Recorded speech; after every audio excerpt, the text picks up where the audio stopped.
Aloha and welcome to a very special edition of Board Stories. This week, we take a boat trip back in time to surf with ghosts of a shipwreck nearly 4 centuries ago.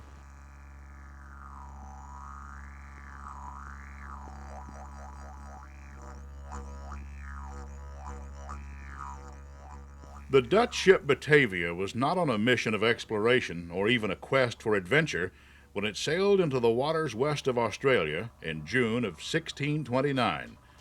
It was bound for the spices and treasures of the East Indies, but it ran aground in what would become known as the Abrolhos Islands, and only 68 of the 268 passengers and crew who set sail on the Batavia would survive the mutiny, massacres, and punishments that awaited them after the watery death of their ship.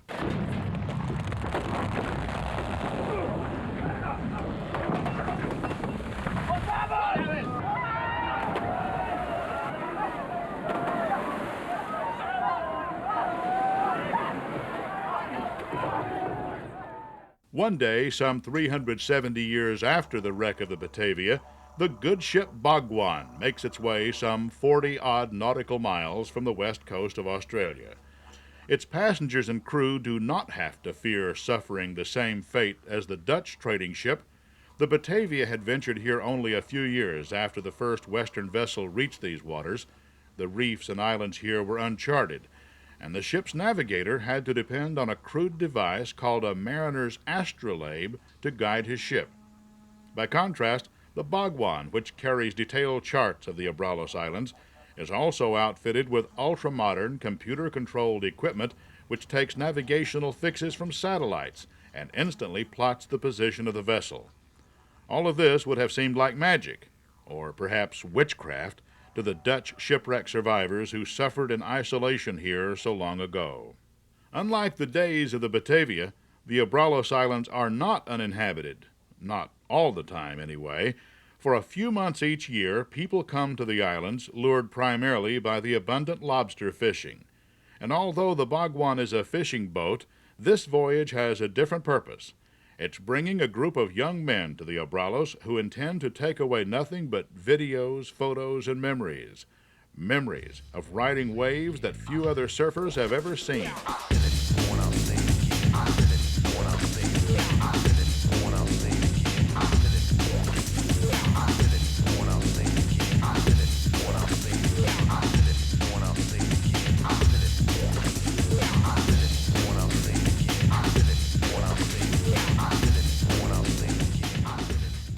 It's a boat trip organized by Rusty Australia's Jeff Backshall. This place has sort of been a bit of a secret here in Western Australia. A lot of West Australians have known about it for a long time. But those in the know all know it's a pretty fickle place. And when you get it on, it's, there's world-class right-handers here and some world-class lefts. But it's one spot in Western Australia there's heaps of world-class right-handers. It's never really been exposed and never really been surfed by a bunch of the top young pros in the world either. So we figured this is a good chance to do it properly.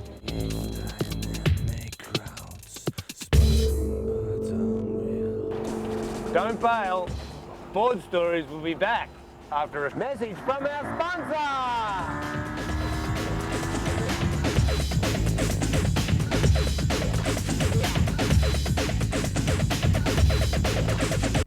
When the Dutch East Indies trading ship Batavia wrecked in Western Australia's Abrolhos Islands in 1629, the survivors staged a mutiny, fought with, and even murdered each other.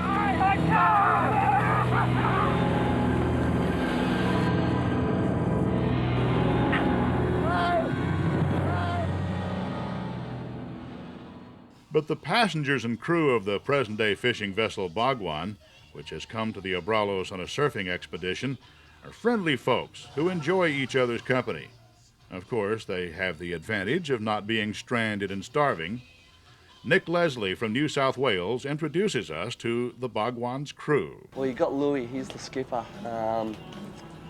He loves his scotch and his cigars, but he drives the boat well and he's a really nice guy. You got Mitch, the cook. He's always preparing meals and washing up and stuff. He does a really good job. He comes out with some great food. And you've got Stiffy. He's got the charter ticket for the boat.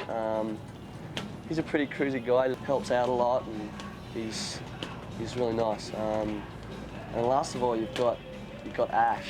He's probably the most characteristic out of them all. He's really cruisy. You never hear him complain. He'll always help out and drive people around in the dinghy, and he loves cracking a tinny open at 4 on the dot. And you know, he's having fun at the same time, I think. So they're all really cool guys.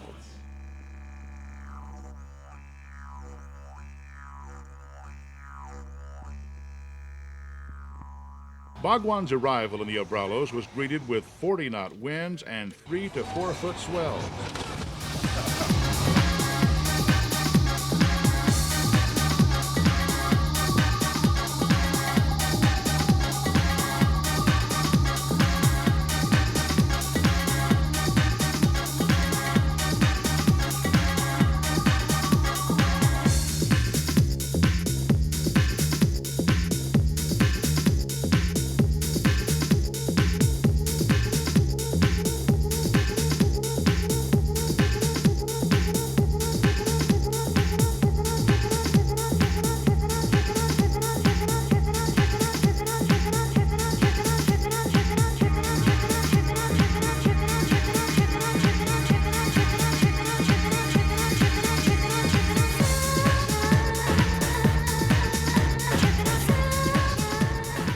By the second day, the swell dropped.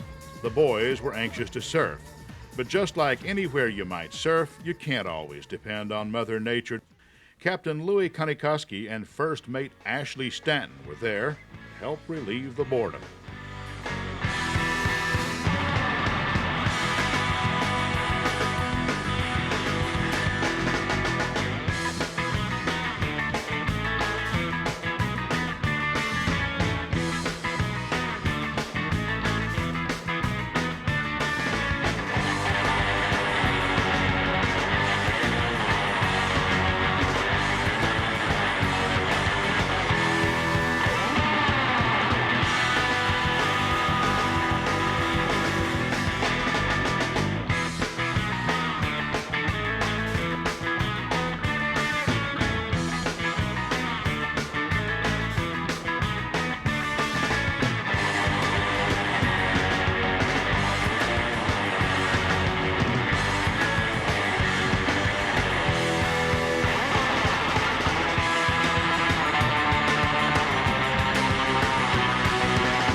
The first chance at real waves was at Leo's Island, a mushy left-hander that got better as the day went on. We asked Nick Leslie to describe his rusty mates. My rusty mates. You've got Cats from Perth. He's a bit of an individual, I suppose. He likes doing his own thing, and he loves busting the fins out. He likes doing tricks and stuff, and he charges some solid waves. And he surfs pretty good.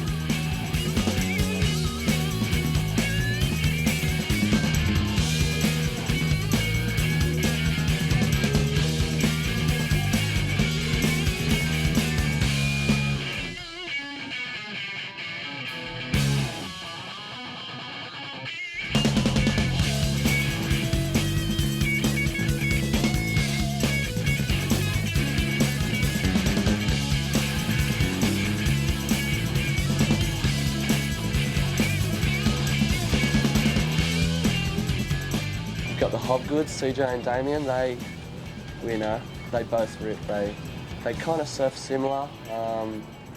They draw really nice lines. They're really precise on where they put their turns. They've always got a lot of speed, and they're two really nice guys. They always, they're from Florida, and you know, got such a strange accent. You know, it's even different to the Californian accent.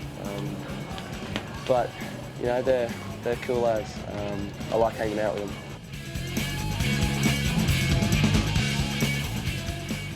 Luke, he snapped a board early in the trip and then creased another one and then hurt his neck, and so he's hasn't had the best of trips, but he's been surfing really well, and he's pretty quiet. You know, he kind of does his own thing and whatever, you know. But he's a pretty cool guy. Among the local surfers who have ridden Abrolhos waves for years include the name of the Bhagwan's intrepid skipper. Louis Konikoski describes some of the best spots in the island group. When I first started, I did a couple of years at Wallaby, so it was mainly Super Tubes and Dix Island where we went the first day, and there was just not enough swell there. And then there's 3 breaks off Dix Island, which are called First, Second and Third Sister. Super Tubes is more serious when it's big, you know, there's not a lot you can do on it apart from getting